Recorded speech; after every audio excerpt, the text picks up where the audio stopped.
Bienvenidos a todos a nuestro estudio de esta noche titulado Naasó, que se encuentra en el libro de Números, capítulo 4, verso 21 al capítulo 7, verso 89.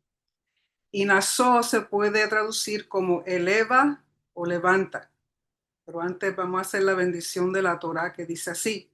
Baruch atah Adonai Eloheinu melech haolam asher bahar banu ha'amim venatan lanu et torato. Baruch atah Adonai noten haTorah. Amén. Bendito eres tú, Adonai, lo en nuestro Rey del universo, que nos ha escogido entre todos los pueblos y nos dio su Torah. Bendito eres tú, Adonai, dador de la Torah. Amén. De nuevo esta porción, Naasó, números 4, 21 al 7, 89, que significa eleva o levanta. Esta porción es la más larga de todas las porciones de la Torah y es la porción que siempre se lee en el Shabbat después de Shavuot.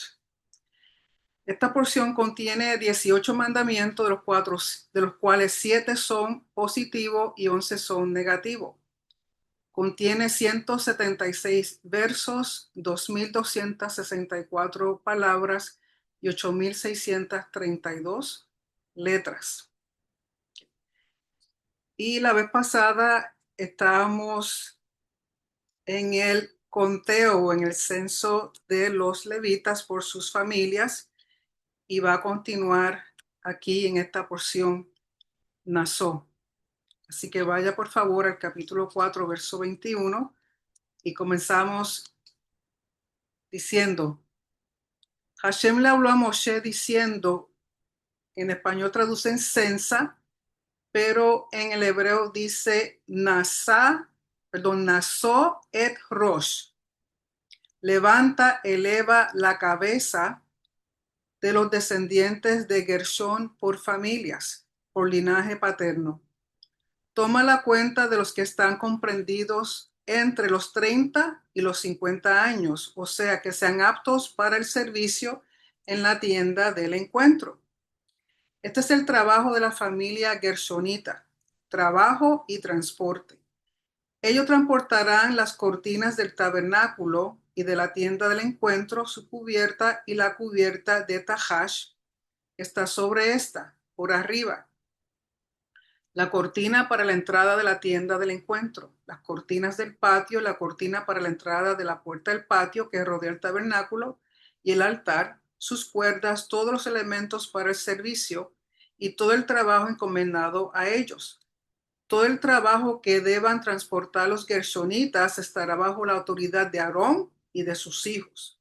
Ustedes les asignarán cada transporte que deban realizar. Este es el servicio de la familia gershonita en relación con la tienda del encuentro. Sus obligaciones estarán bajo la autoridad de Itamar, hijo del sacerdote Aarón. Así que hemos hablado, recuerden que el Leví tenía 3 hijos, Kehat, Gershón y Merari. Ya hemos hablado de los otros 2 y aquí quedaba la familia habíamos hablado de Kehat, queda Gershón y quedan los Meraritas. Y ellos van a dar servicio al Mishkan desde los 30 a los 50 años de edad. Verso 29. Aquí traducen censa, pero en el hebreo es cuenta. Aquí no está diciendo eleva, levanta, sino que está diciendo cuenta. Cuenta a los descendientes de Merari por familias, por linaje paterno. Censa a los comprendidos entre los 30 y los 50 años, o sea, los aptos para el servicio en la tienda del encuentro. Lo siguiente es lo que deberán transportar en relación con el servicio en la tienda del encuentro: los tablones del tabernáculo y sus travesaños, sus columnas y sus bases, los postes que rodeaban el patio y sus bases, sus estacas y sus cuerdas con todos sus elementos y el trabajo respectivo. Ellos serán designados por nombre para transportar todos los elementos que tienen encomendados. Ese es el trabajo de la familia Merarita en su servicio en la tienda del encuentro, que estará a las órdenes de Itamar, hijo del sacerdote Aarón. Moshe, Aarón y los jefes comunitarios censaron o contaron a los descendientes de los quehatitas por familia, por linaje paterno. Censaron a los comprendidos entre los 30 y los 50 años, o sea, los aptos para el servicio en la tienda del encuentro. Sus cómputos fueron de 2.750 hombres. O sea, ahora aquí va a dar el total por familia de Kehat, Gershon y Merari. De Kehat son un total de 2.750 hombres de 30 a 50 años, que son los que pueden trabajar en el Mishkan. Verso 37. Esos son los cómputos de las familias quehatitas, específicamente los aptos para el servicio en la tienda del encuentro, que fueron censados por Moshe y Aarón en cumplimiento de lo que ordenara Hashem por medio de Moshe. Los siguientes son los cómputos de los descendientes de Gershón por familia y por linaje paterno. Fueron censados los hombres comprendidos entre los 30 y los 50 años, o sea, los aptos para el servicio en la tienda del encuentro. Sus cómputos totales por familias y por linaje paterno fueron de 2.630. Esos fueron los cómputos totales de los descendientes de Gershón que estaban al servicio de la tienda del encuentro. Fueron censados por Moshe y Aarón en cumplimiento de la orden de Hashem. Los siguientes son los cómputos de los descendientes de Merari, por familia, por linaje paterno, comprendidos entre los 30 y los 50 años, o sea, los aptos para el servicio en la tienda del encuentro.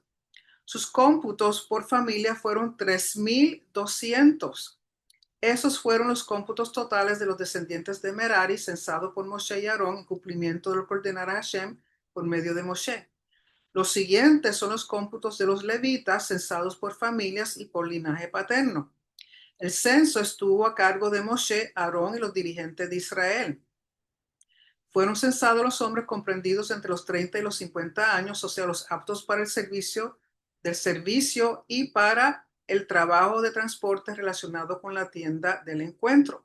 Sus totales fueron 8.580. O sea, las tres familias de 30 a 50 años dieron un total de 8.580 hombres. Fueron censados por Moshe en cumplimiento de la orden de Hashem, cada individuo de acuerdo a su servicio, conforme a la carga que debía transportar. El censo fue tal como Hashem le ordenara a Moshe. Interesante cómo repite exactamente lo mismo una y otra vez para que entiendan que todo lo que se hizo fue porque Hashem lo pidió hacia Moshe, y Moshe, conjuntamente con su hermano y los ancianos o los líderes, hicieron el conteo de cada uno de ellos. Capítulo 5. Hashem le habló a Moshe diciendo: ordena a los israelitas que hagan salir del campamento a todo afectado por Zaraat, que es lo que traducen como lepra, a todo aquel que padezca flujo y a todo aquel que esté impuro ritualmente por haber estado en contacto con un cadáver. Entonces, aquí ya viene, o sea, ya está levantado el Mishkan, ya se tienen todas las personas que van a trabajar, ya se sabe todo lo que ellos van a hacer, cada cosa, cada persona en su lugar, en su sitio, con su función, su rol y su propósito. Y ya que eso está establecido, que eso se conoce, que eso se entiende, entonces ahora Hashem está pidiendo que hay que sacar del campamento a aquellas personas que puedan contaminar ritualmente con sus impurezas al campamento. O sea, ya si todo está en su sitio, que sabemos que tiene que haber una pureza absoluta, que tiene que haber una santidad absoluta. ¿Por qué? Porque es la morada de Hashem en medio del campamento de Israel, que entonces hay que tener en consideración estos individuos que pueden contaminar ritualmente al Mishkan y su alrededor. Entonces dice en el verso 13, así sea hombre o mujer, deberán hacerlo salir del campamento para que no impurifiquen ritualmente sus campamentos dentro de los cuales habito yo. Y así hicieron los israelitas, hicieron salir a esa gente del campamento tal como Hashem le ordenara a Moshe, exactamente así hicieron los israelitas. Y quiero leerle un comentario aquí, porque recuerden que hay tres campamentos. El del centro del medio es el campamento de la Shejinah, de la presencia de Hashem, en el santuario, en el Mishkan. Luego alrededor está el campamento de los levitas, y alrededor de ellos está el resto de las tribus que están más o menos en un cuadro, han formado un cuadro entre todos. Y dice aquí el comentario. El pueblo de Israel estaba dividido en tres campamentos. El campamento interior era el campamento de la divina presencia, el santuario. Alrededor del mismo estaba el campamento levítico y alrededor de él, hacia afuera, en las cuatro direcciones, el campamento israelita, campamento del pueblo. El afectado por Saharat, por lepra, tenía el acceso prohibido a los tres campamentos y debía ubicarse por fuera del tercer campamento, o sea, tenía que salir completamente de donde están los tres campamentos. El que tiene Saharat, el que tiene lepra, o sea, alguna condición de piel que era diagnosticada o declarada por el sumo sacerdote. El hombre que haya tenido secreción viril del tipo ZAV tenía prohibido el acceso al campamento de la divina presencia y al campamento levítico. ¿Okay? El que tiene un flujo está prohibido su acceso a donde está el Mishkan y donde están los levitas, pero podía ingresar al campamento del pueblo. Y el impuro por contacto con un cadáver tenía solo vedado el acceso al campamento divino, o sea, el Mishkan, pero podía ingresar a los otros dos, que era el de levitas y que era el de donde están las tribus. La restricción al acceso a los campamentos regía solo hasta que el afectado se purificaba. Eso hay que entenderlo porque cuando dice que hay que salir fuera del campamento, el único que tenía que salir completamente fuera de de las tres áreas, era el que tenía una aflicción de piel. Sarat. Verso 4. Y así hicieron los israelitas. Hicieron salir a esa gente del campamento, tal como Hashem le ordenara a Moshe, exactamente así hicieron los israelitas. Verso 5. Hashem le habló a Moshe diciendo, transmíteles a los israelitas, diles, un hombre o una mujer que cometa alguna transgresión contra su prójimo, obrando así deslealmente contra Hashem y haciéndose culpable por eso, deberá confesar la falta cometida y deberá restituirle al perjudicado la suma original más una quinta parte. O sea que si un individuo transgrede a otro individuo, a su prójimo, realmente a quien le está haciendo desleal es a Hashem. Por lo tanto, deberá confesar la falta cometida y deberá restituirle al perjudicado la suma original más una quinta parte. Recuerden lo que Yeshua dijo, que si tenías algo en contra de tu hermano, arregla primero con él o con ella y después ven y trae tu ofrenda. Porque mientras estemos en transgresión los unos con los otros, realmente a quien estamos siéndoles desleal es a Hashem. Y todo es por causa del pacto. Verso 8. Pero en caso de fallecimiento de la persona agraviada, si no tuviese un pariente a quien se le pueda restituir e indemnizar por el daño causado, la indemnización deberá ser derivada a Hashem, al sacerdote de guardia, además del carnero de las expiaciones por medio del cual se le proveerá expiación. O sea, si no había quien dejarle lo que se le debía, entonces eso se le daba al sacerdote que estaba de guardia. Recuerden que los sacerdotes, déjenme leer aquí el comentario que lo explica mejor. Dice, los sacerdotes se dividían en 24 guardias formadas por clanes. Cada guardia oficiaba 2 veces al año durante una semana por vez. En las festividades oficiaban todos juntos. La restitución debía hacerla a uno de esos sacerdotes de guardia, o sea, el que estaba sirviendo esa semana. Verso 9. Todas las ofrendas que los israelitas le entreguen al sacerdote serán de él. Y aquí dice el comentario, se refiere a las ofrendas de los bikurim, las primicias, la ofrenda de los primeros frutos que los israelitas debían llevar para los sacerdotes. En general, el término teruma se refiere a la parte de la cosecha anual que se debe entregar a los sacerdotes. Verso 10. En cuanto a las ofrendas que cada uno consagre, serán de uno, o sea, uno podrá elegir a qué sacerdote entregarla. Lo que la persona le dé al sacerdote será de él. Verso 11. Entonces de aquí en adelante se va a hablar de el ritual que se hace cuando un esposo sospecha de su esposa infidelidad. Y entre los comentarios que estaba leyendo, hacen mención del capítulo 2 de Oseas. Si ustedes han leído Oseas, ustedes saben que trata con adulterio. En este caso, la mujer de Oseas representa a Israel, o sea, la infidelidad de Israel para con Hashem. Entonces dice aquí, verso 11, Hashem le habló a Moshe diciendo, transmítele a los israelitas.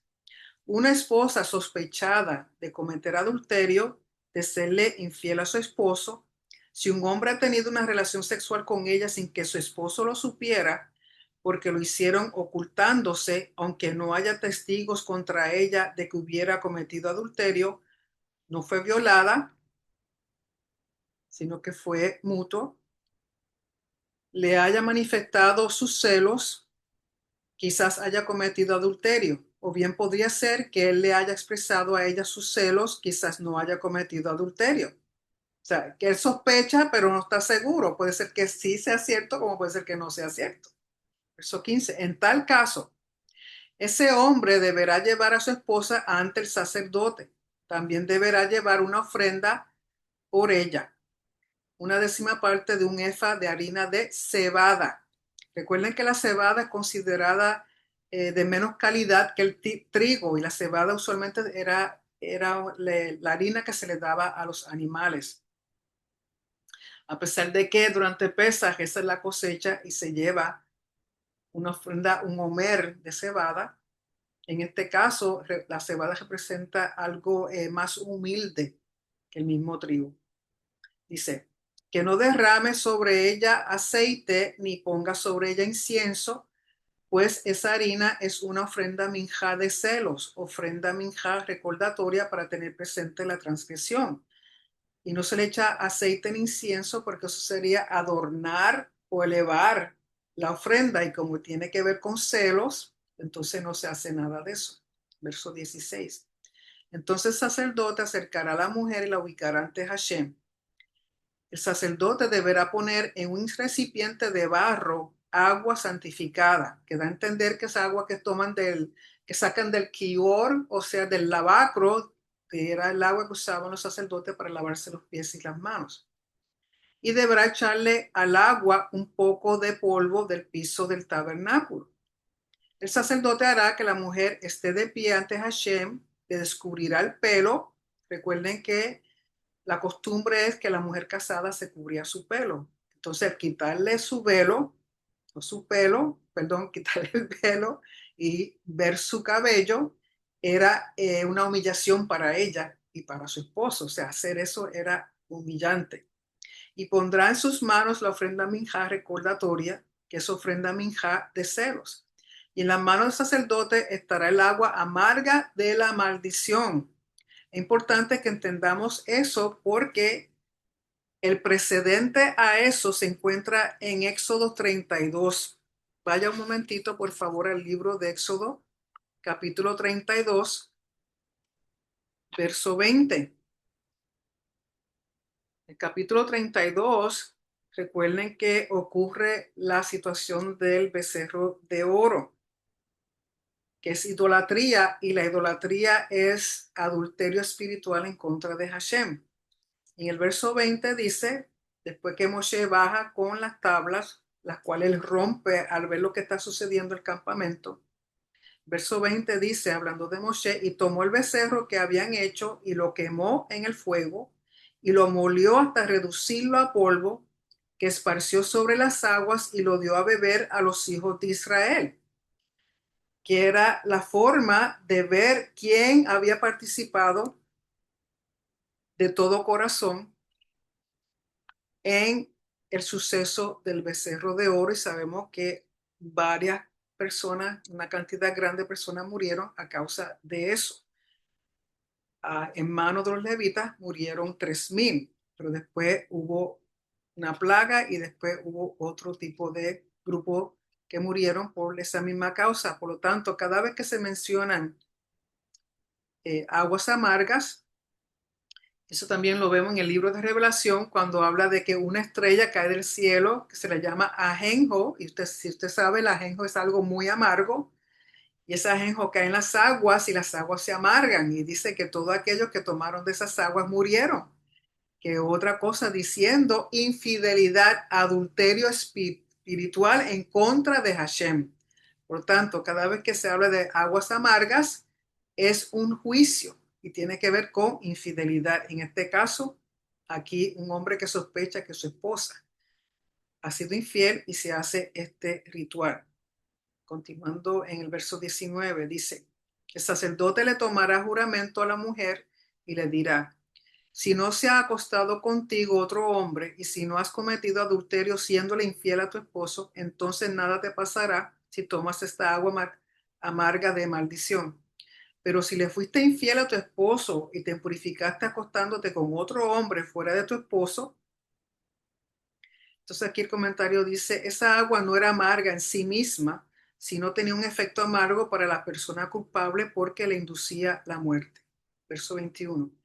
El sacerdote le tomará a la mujer un juramento de maldición y le dirá, si eso es verdad, que Hashem te ponga como ejemplo de maldición y como ejemplo de juramento negativo entre tu pueblo.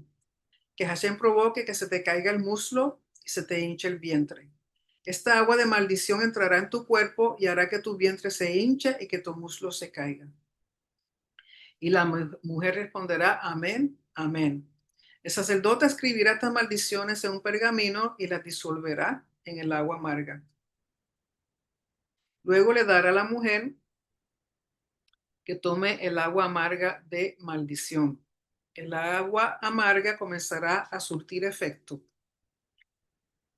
Si fuese culpable, será para ella realmente agua amarga.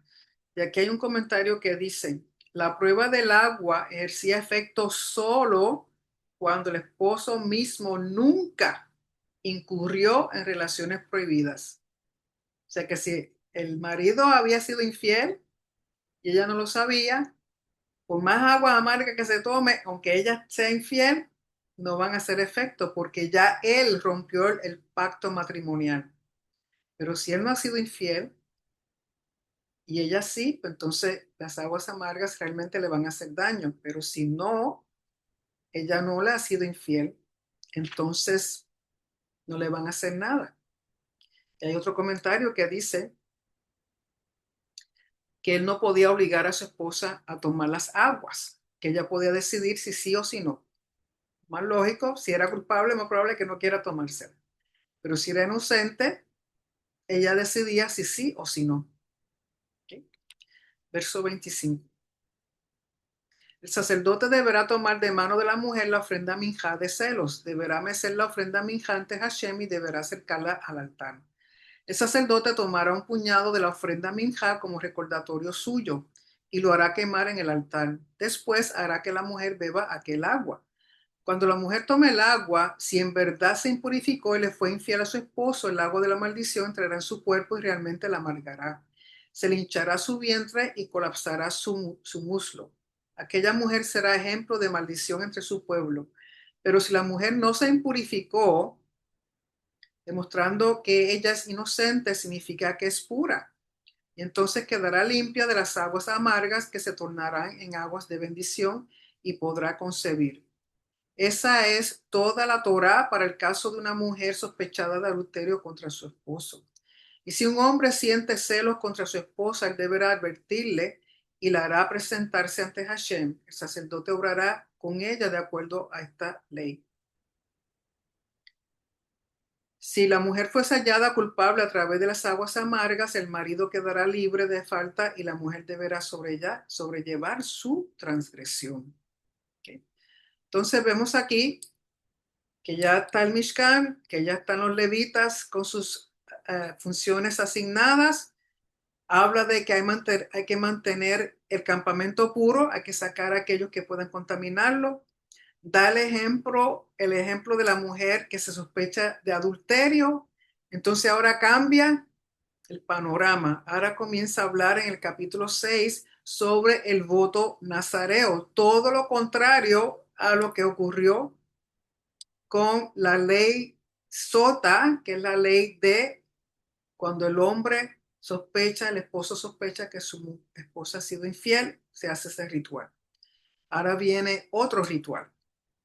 Capítulo 6 dice, Hashem le habló a Moshe diciendo, transmíteles a los israelitas, diles, si un hombre o una mujer se aparta haciendo una promesa especial de abstinencia, consagrándose a Hashem como Nazir, Nazareo, no Nazareno, Nazareo, Nazareno es aquel que viene de Nazaret.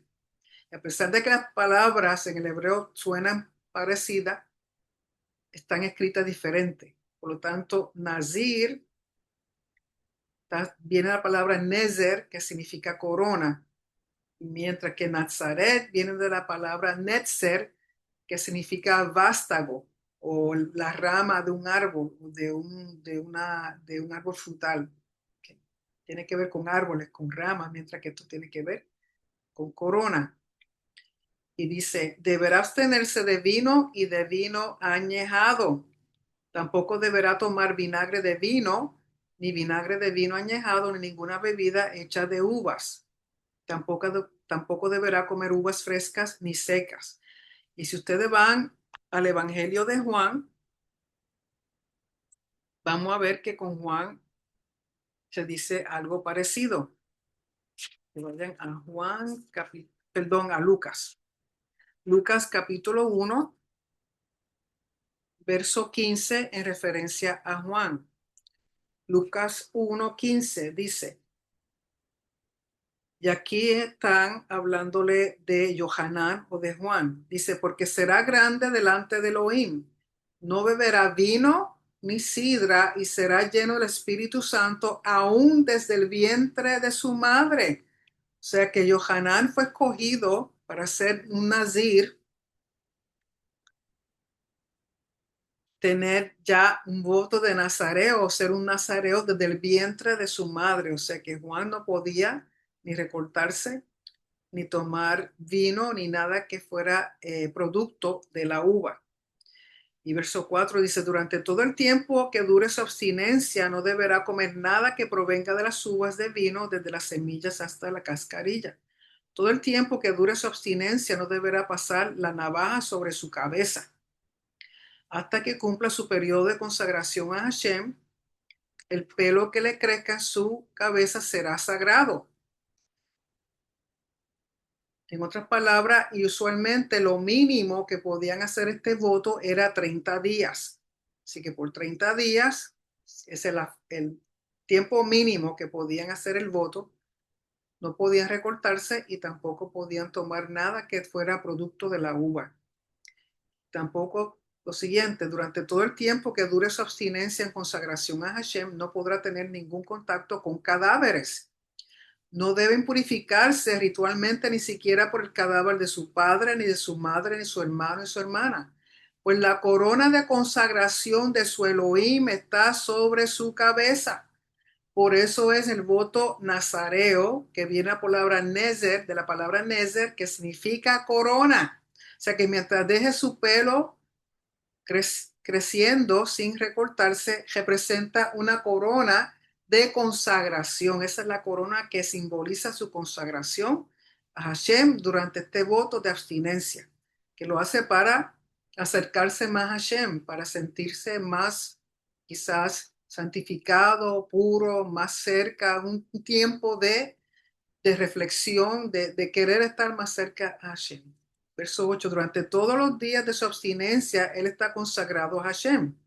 Si una persona fallece repentinamente en su presencia, impurificando así su cabeza nazarea, deberá raparse la cabeza al mismo día de su purificación. Al séptimo día se rapará. Y dice aquí, el día de su purificación se refiere al día que le es salpicada el agua conteniendo la ceniza de la vaca colorada o roja. Y vemos también, si van un momentito al libro de Hechos, en el capítulo 18, verso 18, Hechos 18, 18, está hablando de Pablo. Y el verso 18 dice, mas Pablo, viéndose detenido aún muchos días allí, después se despidió de los hermanos y navegó a Siria. Y con él Priscila y Aquila, habiéndose rapado la cabeza en Cencrea, porque tenía hecho voto, dando a entender que Pablo había hecho voto nazareo, porque es el único voto en el cual parte del cumplimiento de ese voto es raparse la cabeza después que ha dejado su pelo crecer. Entonces dice aquí, al octavo día, verso 10, al octavo día deberá entregar 2 tórtolas o 2 palomitas al sacerdote a la entrada de la tienda del encuentro. O sea, aquí está ocurriendo que sin querer se impurificó, entonces tiene que dejar de continuar su voto, tiene que llevar al octavo día porque se contaminó con cadáver, tienen que hacer el rito de las aguas con las cenizas de la vaca roja en el tercer y séptimo día, y luego al octavo día deberá entregar 2 tórtolas o 2 palomitas al sacerdote a la entrada de la tienda del encuentro. Una de ellas el sacerdote le ofrecerá como ofrenda hatat, o sea, de purificación, y la otra como ofrenda olá. De esa forma le proveerá expiación por su falta con el cadáver. En ese mismo día volverá a santificar su cabeza y deberá volver a contar nuevamente los días de su abstinencia. También deberá ofrecer un cordero en su primer año de vida como ofrenda a Sham.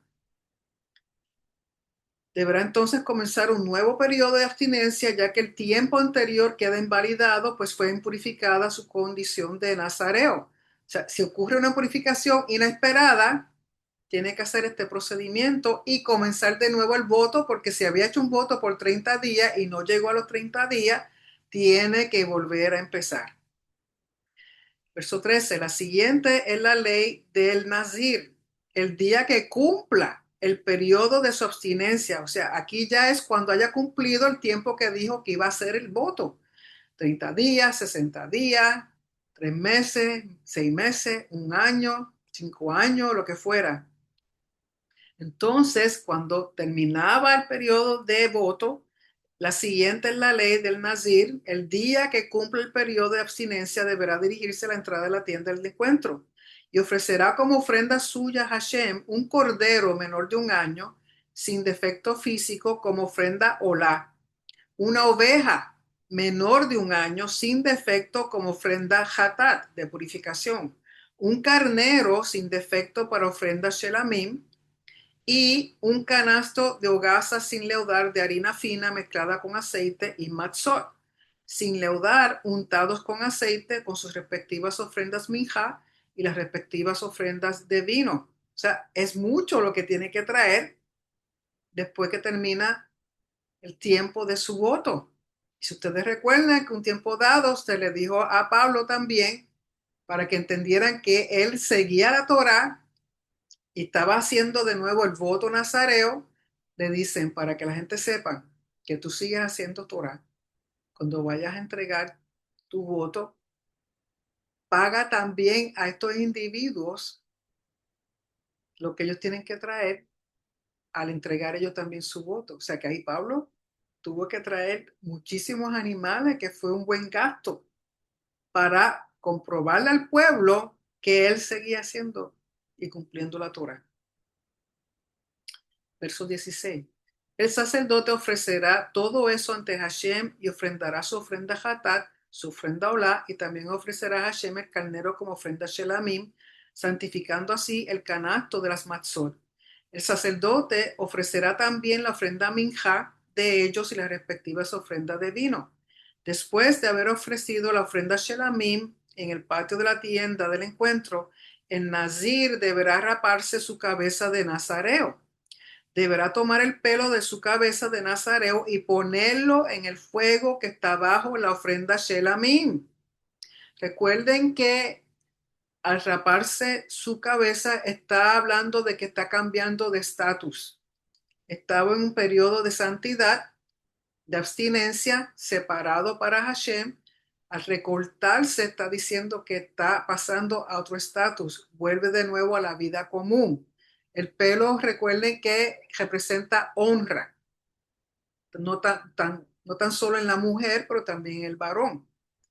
Y tiene que ver con su rostro, tiene que ver con el individuo, su pelo. Por lo tanto, cuando se rapa la cabeza, ese pelo tiene que ponerlo en el fuego donde se está hirviendo el shelamim. Y recuerden, si ustedes recuerdan los edificios del templo donde estaba el atrio de las mujeres, una de las cámaras se llamaba la cámara del Nazareo porque era ahí donde hacía esta parte de este ritual con su pelo en el fuego debajo del shelamim.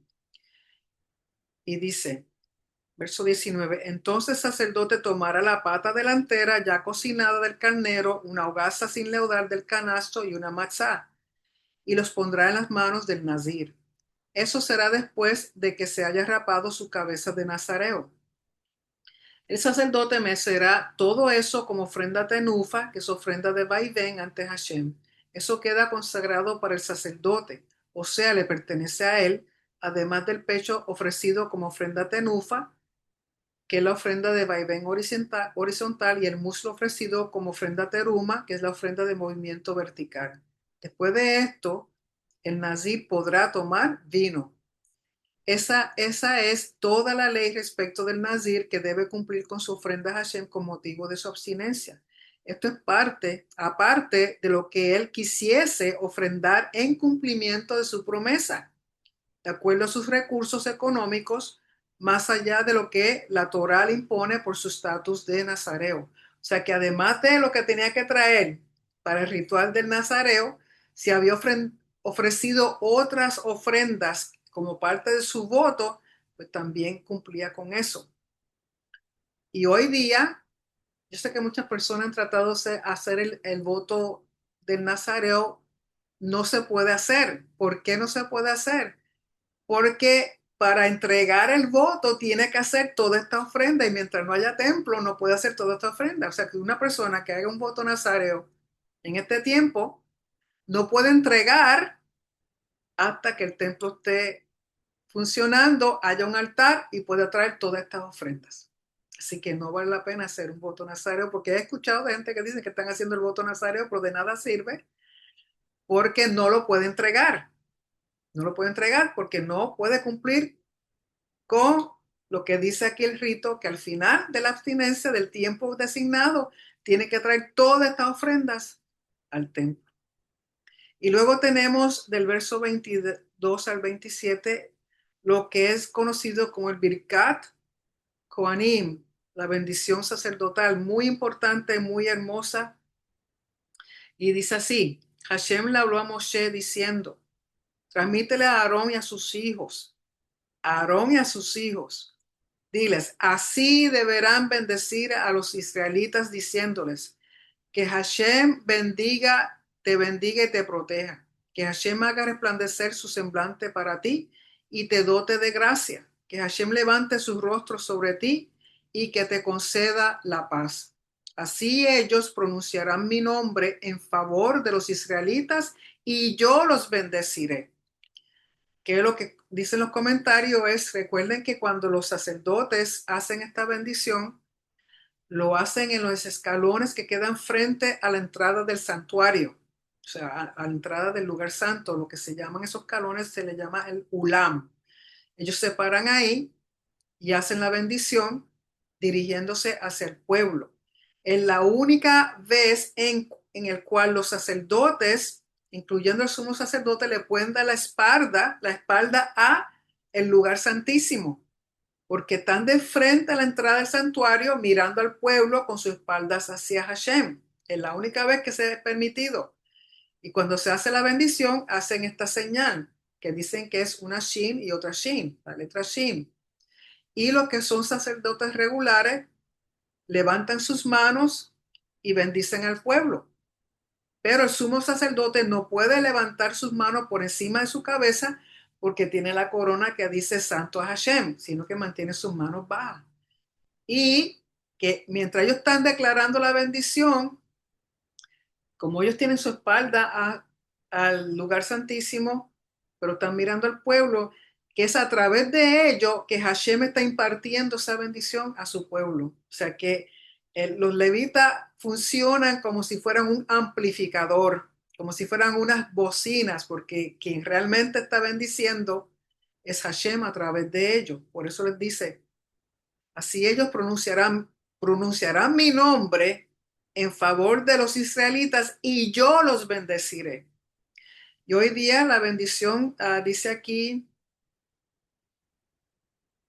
que hoy día es la costumbre en Israel de hacer esta bendición durante las festividades.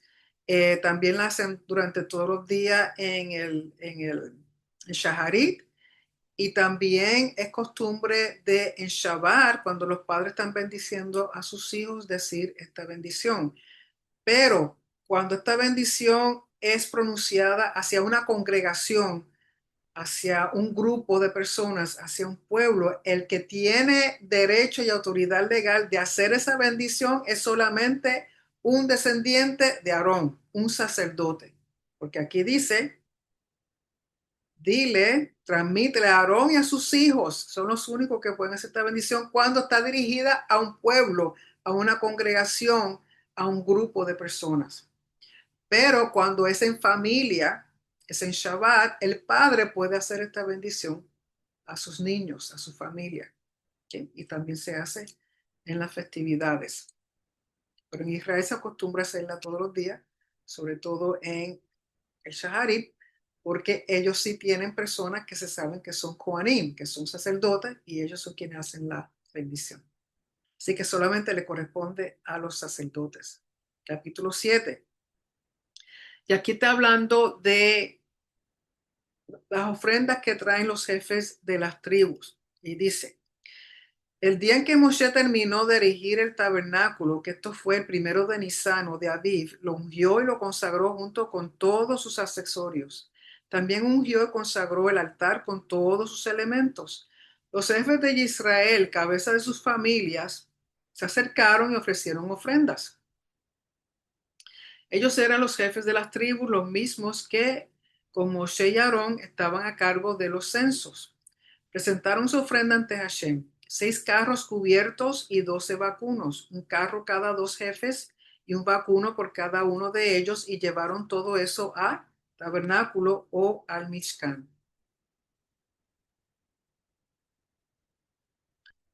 Verso 4. Y Hashem le habló a Moshe diciendo, recibe las ofrendas de ellos y que sean para ser utilizadas en el servicio de la tienda del encuentro. Entrégalas a los levitas, a cada cual según el trabajo que deba realizar. Y en efecto, Moshe recibió los carros y los vacunos y se los entregó a los levitas. A los descendientes de Gershón les entregó 2 carros y 4 vacunos, lo necesario para el servicio de ellos. A los descendientes de Merari les entregó 4 carros y 8 vacunos, lo necesario para el servicio de ellos. Ambos estaban bajo las órdenes de Itamar, hijo del sacerdote Aarón. Porque recuerden que Gershón y Merari, Gershón llevaba las cortinas y Merari llevaba lo que era el esqueleto del Mishkan, que eran todas las tablas y todo, básicamente el esqueleto, que son cosas pesadas. Verso 9, y a los descendientes de Kehat no les dio nada. ¿Por qué? Porque ellos eran los responsables de los elementos más sagrados del santuario y por eso los debían cargar sobre sus hombros. Recuerden que ellos llevaban el arca, la menora, la mesa de los panes, el altar de incienso y el altar de bronce. Y estas cosas habían que ser llevadas en los hombros. Y hay un comentario, un midrash que dice que no eran ellos quienes cargaban estas cosas, sino que esas cosas santas los cargaban a ellos, porque eran pesadas. Verso 10. Los jefes presentaron sus ofrendas para la inauguración del altar el día en que fuera consagrado.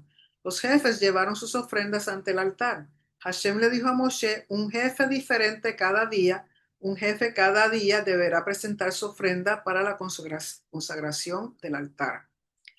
Y aquí dice el comentario, la Torá describe el proceso de consagración del altar que duró 12 días, cada uno de los cuales hizo su ofrenda un jefe de tribu diferente.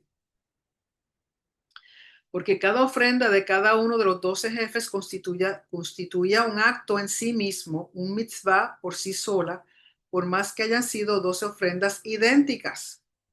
¿Ok? Entonces, aquí dice, el primer día hizo su ofrenda Nachshon, verso 12, perdón. El primer día hizo su ofrenda Nachshon, hijo de Aminadab, de la tribu de Judá. Verso 18. El segundo día hizo su ofrenda Netanel, hijo de Tsuar, jefe de la tribu de Isahar. Verso 24. El tercer día, el jefe de los descendientes de Zebulón, Eliab, hijo de Helón. No voy a leer cada uno de ellos lo que trajo porque es lo mismo, cada uno trajo lo mismo, pero da a entender que se hicieron en días diferentes. ¿Por qué? Porque a pesar de que es lo mismo, cada uno de ellos es un individuo, cada tribu tiene su identidad, cada persona, cada representante de esa tribu tiene su identidad y son únicos. O sea que Hashem los quiere ver a todos venir a donde Él con sus ofrendas. Y de eso, vayan un momentito, por favor, al libro de Romanos, capítulo 12, porque respecto a algo parecido habla Pablo, Shaul. En Romanos capítulo 12, verso 4 al 9, con respecto al pueblo, a los creyentes, Pablo dice lo siguiente: porque de la manera que un cuerpo tenemos muchos miembros, pero no todos los miembros tienen la misma función, así nosotros, siendo muchos, somos un cuerpo en Mashiach, y todos miembros los unos de los otros. De manera que, teniendo diferentes dones, según la gracia que nos es dada, si el de profecía, úsese conforme a la medida de la fe, o si de servicio, en servir, o el que enseña en la enseñanza, el que exhorta en la exhortación, el que reparte con liberalidad, el que preside con solicitud, el que hace misericordia con alegría. El amor sea sin fingimiento, aborrecer lo malo, seguir lo bueno.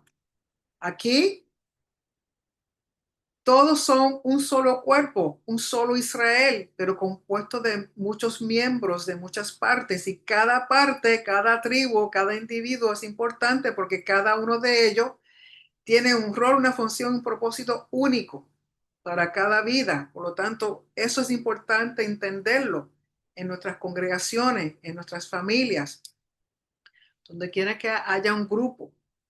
Somos el conjunto de un total, pero individualmente todos aportamos algo. La diversidad no es para causar división, la diversidad es para causar unión, porque en las diferencias nos complementamos. Y también si van un momentito a Primera de Corintios, capítulo 12, algo muy parecido.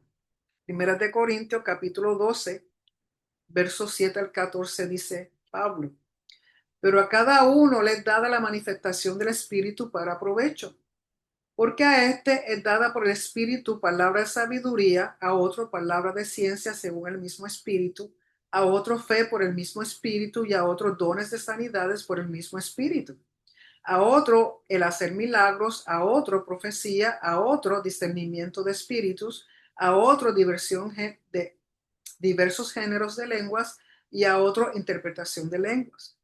Pero todas estas cosas las hace uno y el mismo espíritu, repartiendo a cada uno en particular como él quiere.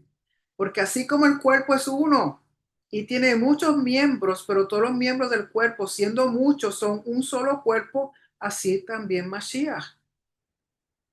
Porque por un solo espíritu fuimos todos inmersos en un cuerpo, o sumergidos en un cuerpo, sean judíos o griegos, sean esclavos o libres, y a todos se nos dio a beber de un mismo espíritu. Además, el cuerpo no es un solo miembro, sino muchos. Así que eso es importante que lo entendamos. Todos somos importantes, todos tenemos algo que dar, somos diferentes, pero juntos formamos el cuerpo del Mashiach. ¿Ok? Así que ya hablamos, el primer día fue Yehudá, el segundo día fue Isahar, el tercer día fue Zebulón, cuarto día, el jefe de los descendientes de Rubén, Elitsur, hijo de Shedeur. El quinto día, el jefe de los descendientes de Shimón, Shelumiel, hijo de Tsurishadai. Verso 42. El sexto día, jefe de los descendientes de Gad, Eliasaf, hijo de Deuel. Verso 48. El séptimo día, el jefe de los descendientes de Efraín, Elishama, hijo de Amihud. Verso 54, el octavo día, el jefe de los descendientes de Menashe, Gamliel, hijo de Pedazur. Verso 60, el noveno día, el jefe de los descendientes de Binyamin, Abidán, hijo de Gideoni. Verso 66, el décimo día, el jefe de los descendientes de Dan, Ahieser, hijo de Amishadai. Verso 72, el onceavo día, el jefe de los descendientes de Asher, Pagiel, hijo de Ohran. Verso 78, el el 12 día, el jefe de los descendientes de Naftali, Ahirá, hijo de Enán. Y el verso 84, resumiendo, esta fue la ofrenda de los jefes de Israel para la consagración del altar el día en que fuera ungido. 12 fuentes de plata, 12 tazones de plata, 12 cucharas de oro. Cada fuente de plata pesaba 130 shekel y 70 cada tazón. Toda la plata de sus utensilios pesaba 2.400 shekel, según el shekel para todos los efectos del santuario. 12 cucharas de oro llenas de incienso, de 10 shekel de peso cada cuchara, según el shekel a los efectos del santuario. Todo el oro de las cucharas pesaba 120 shekel. El total de animales para ofrendas olá fue 12 novillos, 12 carneros, 12 corderos menores de un año con sus ofrendas minjá y 12 chivos para ofrenda hatat. El total de animales para las ofrendas shelamim fue de 24 vacunos, 60 carneros, 60 chivos y 60 corderos menores de un año. Esa fue la ofrenda de consagración del altar después de que fuera ungido. Verso 89. Cuando Moshe entraba en la tienda del encuentro, escuchaba la voz que se comunicaba con él por sobre la cubierta del arca del testimonio y de entre los dos querubines. Así Hashem se comunicaba con Moshe. Así que si vemos, hay un orden en todo lo que Hashem pide y todo lo que hacen. Es interesante que después del censo hay tres cosas negativas que tienen que hacer antes de hablar de tres cosas positivas. Las primeras tres cosas negativas era que tenían que sacar a todo aquel que estuviera impuro, ritualmente impuro. Aquel que había hecho transgresión en contra de su prójimo tenía que confesarlo, recompensarlo y dar un 20% por encima, una quinta parte. Y lo de la ley sota, que era de la mujer acusada de infidelidad. Tres cosas negativas: impureza, transgresión al prójimo e infidelidad en el matrimonio. Y después habla de tres cosas positivas: el voto nazir del nazareo, la bendición sacerdotal y los regalos de los líderes de las tribus. Y yo siempre he notado que cuando hay algo que es negativo, Hashem trata de contrarrestarlo con algo positivo. El ejemplo, los 3.000 que murieron a causa del becerro de oro, vemos que más adelante en el libro de Hechos, que acabamos de celebrar Shavuot, que hay 3.000 personas que vienen al entendimiento de que Yeshua es el Mashiach, de las buenas nuevas. Cuando Pedro niega 3 veces al Señor, a Yeshua, cuando después que Yeshua resucita y habla con él, le pregunta 3 veces: Pedro, ¿me amas? O sea, algo negativo, algo que se hizo que no quedó bien. Si uno mira bien, si uno mira, siempre hay que contrarrestar eso negativo con algo positivo. Por eso los mitzvot, es más, hay más mitzvot positivo que negativo. En el sentido de que si se nos dice no hagas esto, hay más cosas que nos dice hazlo, puedes hacerlo. Porque el propósito es como la inclinación mala y la inclinación buena. El propósito es aplacar la inclinación mala con cosas buenas. Para eso hay 613 mitzvot. Para eso hay la Torah completa. Para eso está la palabra de Hashem, la escritura hebrea, para ayudarnos en nuestro estudio de su palabra, conocerlo mejor a él, al autor, al que nos dio su corazón. Y así poder aplacar lo negativo, lo malo, lo que no logramos alcanzar que pueda ser bueno, pues entonces uno, aquí no es un balance entre lo malo y lo bueno, sino que lo bueno siempre sea más que lo malo. Por lo tanto, en todas las parashá, en todo lo que leemos, Hashem trata de inculcar en nosotros cosas positivas, cosas buenas, darnos esperanza, darnos inspiración. Y no es tan solo para nosotros mismos, sino para con todo aquello que tenemos a nuestro alrededor. Para con Él nos da su festividad. Acabamos de celebrar Shavuot. Nos entregó su Torah, nos regaló su Torah. Entonces, ¿qué vemos aquí? La Torah fue para elevar a su pueblo, para que a pesar de que estamos aquí en la tierra, en este planeta, podamos elevarnos y elevar todo lo que está a nuestro alrededor. Tener continuamente un acceso al trono, tener continuamente el reino, el cielo aquí en la tierra. ¿Y cómo logramos eso? Con su Torah, con su palabra, con sus mandamientos, obedeciendo y cumpliendo. Y así como la Torah nos eleva, cuando estamos leyendo estas porciones, el censo no es otra cosa que para elevar la cabeza. O sea, Hashem siempre está en el querer elevarnos, en querer levantarnos, pero depende de nosotros que nos dejemos ser levantados y elevados. Y aquí se hablan de tres cosas negativas, pero luego habla de tres cosas positivas. Entre ellas, ¿qué sucede? El pueblo, los líderes, entonces hacen un regalo a Hashem, a su morada, a su hogar, a su casa, para ayudar con los levitas a que ellos puedan ejercer su función. O sea, y dan con corazón, dieron plata, dieron oro, ¿qué no dieron? Y a veces, lamentablemente, yo no entiendo cómo hay personas que no dan nada.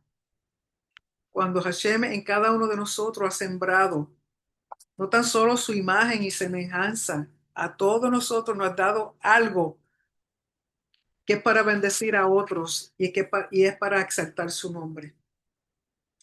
Todos tenemos una función, un rol y un propósito. Todos. Aquel que diga, ay, yo no sé qué hacer con mi vida, pues entonces no has leído la Torah. No has leído la Torah completa.